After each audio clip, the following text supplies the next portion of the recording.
Game on. All right, welcome to Minutes with me and my mentor D. Episode 1, we're going to talk about fitness and business. And so, obviously, we have a special guest today, my mentor, Daniel Ashmead from Ashmead Fitness. And he is a mobile personal trainer, just like myself. But he is one of a kind, just like he's a mentor to me. He is a brother to me. And we work hand in hand together in the past, and he's taught me so much about business, personal training, sales, and I wouldn't be here where I'm at today because of him.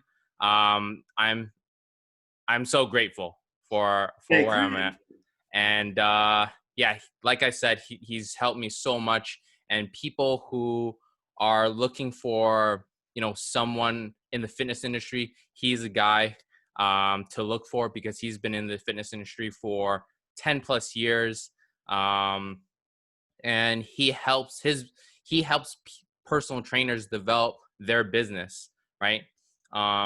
And he's helped me.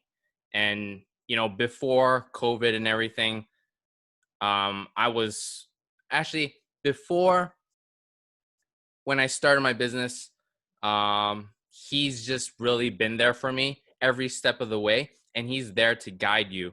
So if you're a new trainer, a trainer who's in the game but struggling to get clients, this is the guy to follow and the guy to contact. So, but yeah, this is Daniel Ashmead, and I'm gonna interview him today and ask him questions, and we're gonna talk about fitness, like I said.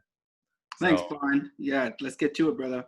all right. So what was your mindset and your goals during January 2020, right?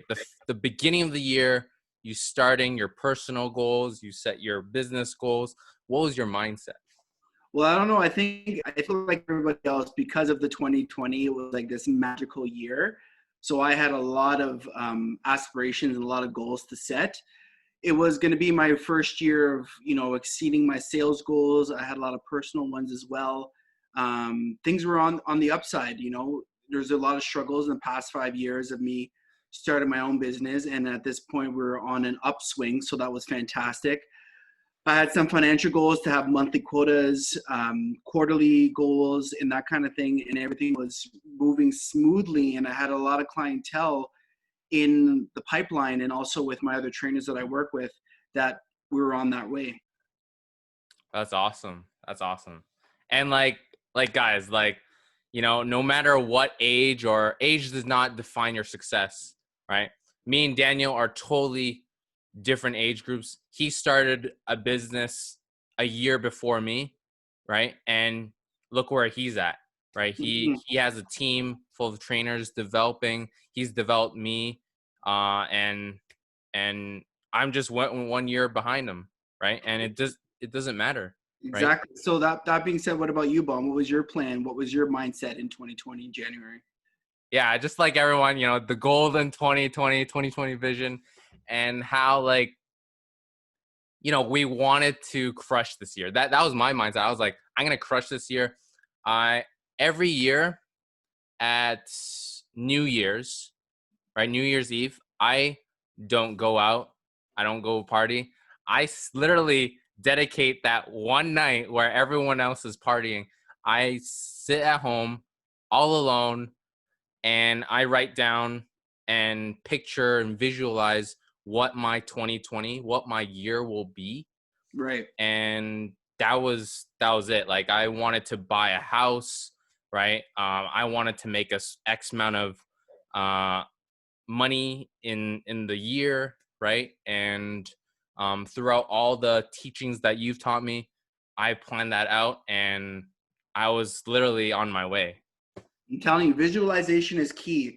Like, I even thought about, my new car that I was going to get in 2020, just to say my car is year 2020, just sounded so fresh. So it's true. I find, like you said, a lot of people want to celebrate too much. And the same thing with you. Every New Year's, the wife and I, we kick it. Well, I do have two kids, so that kind of Yeah. damper the party life, but I'm not even about the party life anymore anyway. So just like you just sit back, you reflect on the successes you did the year before, and then you focus on the goals on the year ahead. Yeah, exactly. And life's all about improving yourself, right? And choosing when to celebrate, Hmm. right, your successes, right? And and another question I wanted to ask you is how did COVID affect you, right? Well, like the change, well, it was big. So every year we go away as a family to Florida for a family trip for our oldest daughter's March break. So we're actually in Florida when it hit. So we were just sidebarred, like we had no idea what was going on. We came back right before lockdown, 2 weeks lockdown, and it was a little bit of panic. You know what I mean? It was the unexpected. How bad is this really? Is it, at first you thought, oh, a couple weeks, no big deal. Then all of a sudden, schools are closed and, everything else is getting shut down. Then you realize that this was real and this was serious. And then all my clients didn't want to see me anymore. So I really had to kind of just figure out what was most important to me at that point in time. And the biggest thing with me was family.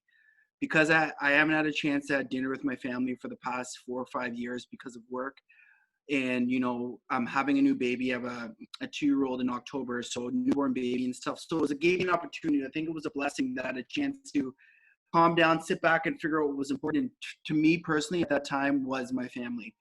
Have dinner with the wife and kids, spend time with my oldest Capri, spend time with my baby daughter Callie. We did a lot of house renovation, so we wanted also not to be stagnant, because stagnant brings death. So we want to keep things flowing. So we finished renovating our house. We built barn doors for our bedroom. We did our flooring. We did the closet in the bathroom. So we made sure that we kept ourselves busy, the wife and I as well. And it was actually hard to stop and in some ways enjoy the quiet time, right? Because when you're so used to go, go, go, go, go, you think that when you're not going, something's wrong. When life's giving you an opportunity to stop and it's out of your control, this is your time to reflect and use that in a positive way. Yeah. Yeah, I talk about it in like the previous episode that I did with Danny. We literally talked about 2020 and goals, and how like you use this time value, like the valuable time that you have right now is the time that you use to reflect, to better yourself, to improve, to sharpen yourself, and to do better, right? Really, totally. And next question, like where were you when you first, before COVID, and then where are you heading towards now in terms of your business? It's a great, great question, actually. I think before COVID, I was in the hustle and the bustle. So it was really constantly training clients, full days. And I think the beauty and the ashes that happened with this COVID thing is I had a chance to actually re-educate myself, because when you're so busy hustling and sales and motivation and that kind of mindset, you forget about your trade, which my trade is health and fitness. And like with a lot of industries, it moves so quickly. So a lot of this stuff that I knew in the past, there has been updates to it. I never had a chance to really learn that. So literally the past 4 months, I've just been educating myself. I've been really learning about psychology of eating. I've been learning a lot about fasting, and intermittent fasting, learning about hormones, the way the body works, things that now can make me as a trainer that much more valuable to my clients that I have now, especially to the clientele that I work with, because my avatar, my client base are more baby boomers, more business people, entrepreneurs, CEOs, moms that stay home with their kids and stuff like that. So a lot of people, they're more about wellness and longevity and pain relief. They're not about looking ripped and sexy in a bikini. So Yeah. I had to change that mindset. And now the new education that I have, like I said, with intermittent fasting, with the psychology of food, like where do these eating habits and eating disorders come from? Because as a person, as a child, I never had those issues. So I was very ignorant at the time to where they might have come from. And I Yeah. had to check myself. And now learning this kind of thing, um, going into my business now, it's not necessarily about getting new clients. It's more about um, providing value and um, success more to the clients that I have right now, giving them more service, giving them more value, giving them more of me for what they paid for, because I had a chance to revamp myself. And now I'm super excited to use this new knowledge that I have to really impact the clients that I have. Nice. That's very good. And that's all important stuff, right? How the body works hormonally, right? Fasting is such a great way, for I know majority of people who get personal training, it's mainly weight loss or to look better, right? And sometimes they forget about the health side, right? The Right. health benefits, right? It's not just about looking better, but it's also about feeling better, right? And then performing better in life, right? Because you want to do well in not only moving, but also in whatever career you're doing, right? And ultimately, how you feel will reflect in your career, right? And everything that you do, right? Exactly. Have a better quality of life, right? And that's a Hmm. big thing because a lot of them run themselves down. They forgot about their internal hunger cues and very simple things that it's funny that we've all forgot about, and just really bringing it back, right? Bringing it back to the beginning. Everyone thinks fasting is this new age kind of thing, but that's how we survived for the past thousands of years, was from fasting, because we didn't always have food. So to think that because we're in a situation where there's food in abundance, we forget that there was a time where there was no food in abundance, and we're still here. So that means that we must have fasted, even if it wasn't intentional, because of just survival. So just bringing that knowledge and simplifying it so people don't get afraid and freak out and think it's something that's detrimental and harmful for their body, because it's the exact opposite. Yeah. True, true, true. That's awesome. What was another question for you is what was the first thing that you like? I guess you mentioned it before. Like I know family was the first thing that you thought about. Like you want to go into deeper thought into what was the first thing for your business that Business you wise, yeah, that's actually good. Business wise, it was first reaching out to make sure everybody was safe and okay, first and foremost. Because as just like you, the greatest thing about our business is we love our clients. We have a great close relationship with our clients, and that's why we've had them for years. So it's past business to me. I genuinely wanted to know everybody was okay, and I constantly checked up on everyone to make sure they didn't have any family members that were ill and that they were fine. If there was anything that I could do to help them. Also, let them know that I was available after about April, when things were a little bit not so crazy. I offered an online service. I'm usually one-on-one, but I still said, I know clients want to, outside of just being healthy, depression is a big thing, being stir crazy, stuck at home with your kids or by yourself. So at least you get this outlet where we still can meet with each other once or twice a week, even if it's for just 30 minutes, just to get some of that stress out, just to see another face, just to talk, get some exercise, get your body moving. So some of my clients did it. So we would do online sessions. Some of them waited. They wanted to wait because they really preferred the one-on-one. yeah. Besides that, just kept promoting, just kept saying that I'm still around and educating myself. Like I said, which is still a big thing. Having self-care. I couldn't work out anymore, so finding a way to adapt that into my life. How am I going to stay fit, and how am I going to stay healthy without my gym that I've had for my whole life? So I picked up running. I would run with my family, run with the dogs. And my brother-in-law, he let me use his basement gym, so I did that for a little bit. So you really had to learn to adapt to your situation, and help my clients do that too. So train in their basement, we go outside and they train in the park. So once we got the green light for one-on-one, then my clients slowly but surely, we started training again. So we train at the park. Some of them train in the garage. Some who are comfortable with it, we would train in the basement gym. Wash your hands before and after, keep your social distancing. But I think when you have the trust with each other and the good intention, that other stuff kind of goes away, because I really care about my people enough that I don't want to just forget about them because of a safety issue. Just as long as they felt safe and they felt comfortable with me, I was good to go. Yeah. And that's the word, adapt, right? Like I saw something on social media and it basically said describe 2020, right? And then there's like a length full of like negative stuff, like, oh, it was crap, it was this, it was that, right? And I don't know if I commented it, but I just said adapt, You got to.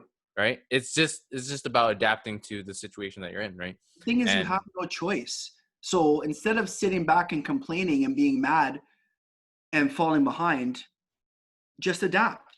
yeah, Slowly but surely. It's not going to be easy, but it's going to make you a stronger person, business wise and personally, because it's going to build character and grit in you.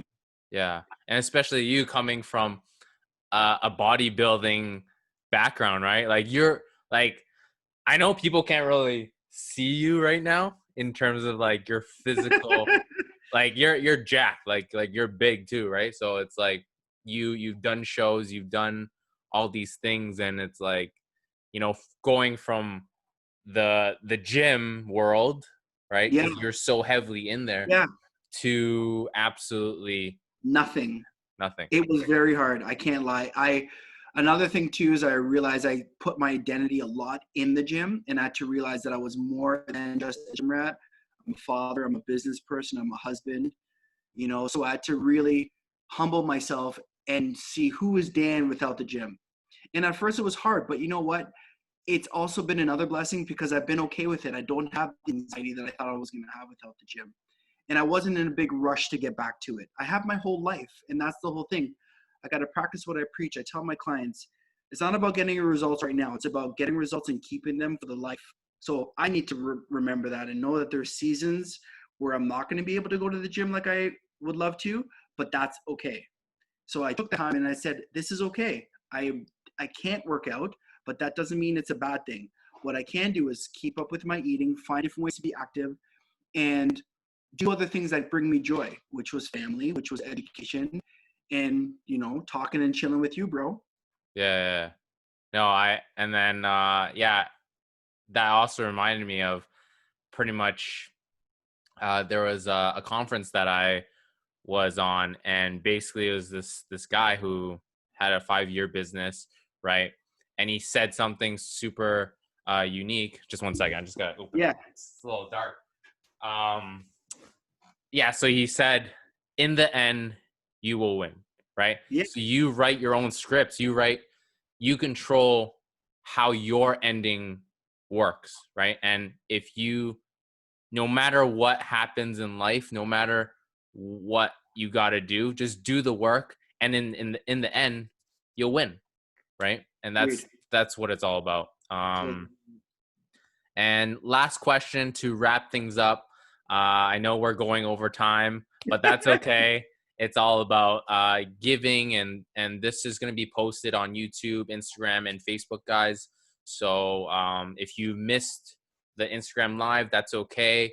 It's going to be posted for all of you guys to listen on to this podcast. It's a weekly podcast that we're going to do every Sunday, usually around 7. And then yeah. So last question to end things off, and this is for people in the fitness industry, new trainers who want to start their own business, and trainers who are in the game already that want to get more clients, or they want to do better in their business. What advice would you give them?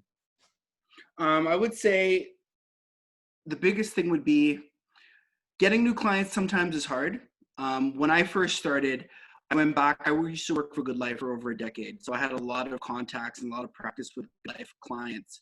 So I found old clients that I used to train, putting yourself out there, giving free sessions, doing group meetings, putting flyers out there. With us, it's really bootstrapping and grassroots. It's about getting out there and getting your face shown. I don't really recommend outsource marketing.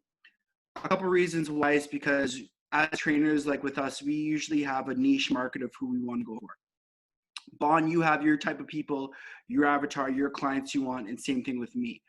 When you do mass marketing, it's hard to really target the people you want to train. So that being said, at the beginning too, train everybody. If you're a first guy or girl going out there doing your thing as a trainer, train everyone, every opportunity you can get. A couple reasons why that's great. You're going to get yourself a business. You're going to get lots of practice. Also, you're going to find out who do you like to train. Because be honest, people, we don't like training everybody. I don't like training bodybuilders. I don't like training sports. But I didn't know that until I had a chance to train all those types of people. I don't like group fitness to see what I like. So you got to go out there. You got to expose yourself. You got to take risks. You got to say yes, yes, yes. You got to work the hours. When opportunities come, you got to take them. And it's a grind. Yeah. And once you're already in there and are having some struggle, that's okay. For you, I would say you need to self-motivate. You need to find podcasts. You need to find books. You need to find peers that can support you and motivate you, because there's going to be lots more dark, hard days than good ones. And you got to get through those dark days. So a couple of things I do. One's called Darren Daily. So Darren Hardy, every morning I get an email from him. It's a 5 to 7 minute motivational speak first thing in the morning. I've been doing that for the past 3 years religiously. I listen to podcasts in the car when I'm driving. NPR is How I Built This, Eventual Millionaire, Entrepreneur on Fire. These are great podcasts that's going to help you see that other people have been in the place that you are, and to see where they are 5, 10, 15, 20 years later. Because just like you said, Bonnie, you are in charge of your own destiny and your goal, and you will succeed. It's just how long and how hard are you to work to get there. Some people get it sooner than others, but you got to enjoy that ride and do it. Yeah. And No, just that's, like go ahead. no, go. You gotta finish. You gotta finish. And I was gonna say just like you, because that's like you, man. When we started, I got you off a gym floor, and man, like I tell you, 4 a.m, this guy's up working. 11 o'clock at night, this guy's working 7 days a week. This guy's working, right? He's training everyone. You've never said no to a client that I've asked you to train. You drove downtown. You drove Newmarket. You did Durham. Like anywhere I said, Uxbridge, you said yes. Yeah. And like I said, you never said no to me, because I knew in you that you have that grit, that as long as you will always say yes, I will always give you opportunity, because opportunity comes to those who say yes. As soon as you start saying no, those opportunities are going to go away. Just like this podcast. Very nerve-wracking for me, my first time ever doing this thing. That's why you're in charge. But this is a growing opportunity for both of us. Yeah, exactly. And like, guys, like it's true. Like in your first year, like I'm in my 4th year in business, of working for myself. And man, like the first year to 2 years was a grind. It literally, I was working, like you said, from 4 a.m. all the way to like 11 or 12.